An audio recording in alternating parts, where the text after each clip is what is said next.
Isang mapagpalang araw po sa ating lahat. Ako po si Nicole Castillo and welcome po sa aking daily devotion. So, ang topic po natin ngayon is signs.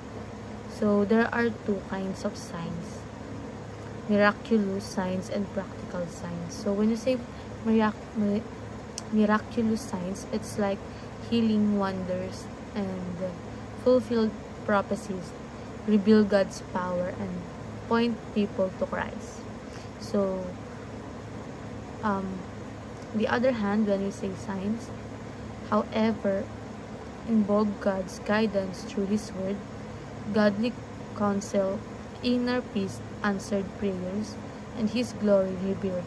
Both kinds remind us that true signs are meant to deepen faith, not just satisfy curiosity. So, ayon sa Genesis chapter 24, verse 12 to 27, then he prayed, Lord God of my master Abraham, make me successful today and show kindness to my master Abraham. See, I am standing beside the spring, and the daughters of the townspeople are coming out to draw water. May it be that when I say to a young woman, please let down your jar that I may have a drink, and she says to let her be the one you have chosen for your servant Isaac. By this I will know that you have shown kindness to my master. Before he had finished praying, Rebekah came out with her jar on her shoulder. She was the daughter of Bethuel, son of Milcah, who was the wife of Abraham's brother Nahor. The woman was very beautiful, a virgin. No man had ever slept with her. She went down to the spring, filled her jar, and came up again. The servant hurried to meet her, and said, please give me a little water from your jar. Drink, my lord, she said, and quickly lowered the jar to her hands, and gave him a drink. After she had given him drink, she said, I'll draw water for your camels too, until they have won enough to drink. So she quickly emptied her jar into the trough, ran back to the well to draw more water, and drew enough for all these camels. Without saying a word, the man watched her closely to learn whether or not the Lord had made his journey successful. When the camels had finished drinking, the man took out a gold-nosed ring, weighing a beka, and 2 gold bracelets weighing 10 shekels. Then he asked, whose daughter are you?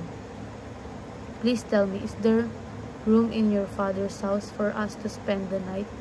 She answered him, I am the daughter of Bethuel, the son that Milcah before to Nahor. Then the man bowed down and worshipped the Lord, saying, praise to be the Lord, the God of my master Abraham, who has not abandoned his kindness and faithfulness to my master.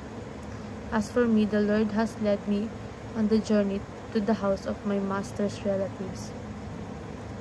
So, ayon po sa ating katuroan, sinasabi ito na affirm if it's affirmed by God people. So, ina-affirm or sinusuportahan ito ng mga godly people or mga taong may takot sa Diyos. So, malaking sign ito na tama ang direction mo. So, halimbawa kapag may plano ka at mga taong malapit sa Diyos ay nagsasabing, oo, maganda, isang confirmation ito. And next is alignment. Kung ang plano o decision ay naka-align sa salita ng Diyos, so halimbawa, pwedeng makukuha ang guidance na taliwas sa utos ng Diyos kasi ang tunay na sign mula sa Kanya ay lagi na action sa Kanyang balita. Next is accompany. Kung may kasamang kapayapaan mula sa Diyos, kapag si Lord ang gumagabay kahit mahirap, may inner peace kang mararamdaman. Next is answer. Kung ito ay malinaw na sagot sa prayer. So, halimbawa, matagal mo nang pinagpa-pray, tapos biglang may opportunity o sagot na dumating, iyan ay pahiwatig ng Diyos. Next is aim. Kung ang layunin nito ay magbibigay ng kaluwalhatian sa Diyos. So, ang tunay na plano ng Diyos ay hindi lang para sa sarili mong success, kundi para siya ay mapapurihan. Ayun po yung 5 practical signs from God. So, sa applications naman, pay attention to godly counsel. So, makinig at mag-seek ng advice sa mga taong malapit sa Diyos. Next is prove it through God's Word. So, i-compare ang mga decisions mo sa Bible kung tugma ba ito. Pursue and ask for God's peace. So, huwag basta-basta kumilos. Isik mo na ang peace na galing kay Lord. Next is pray kay Lord.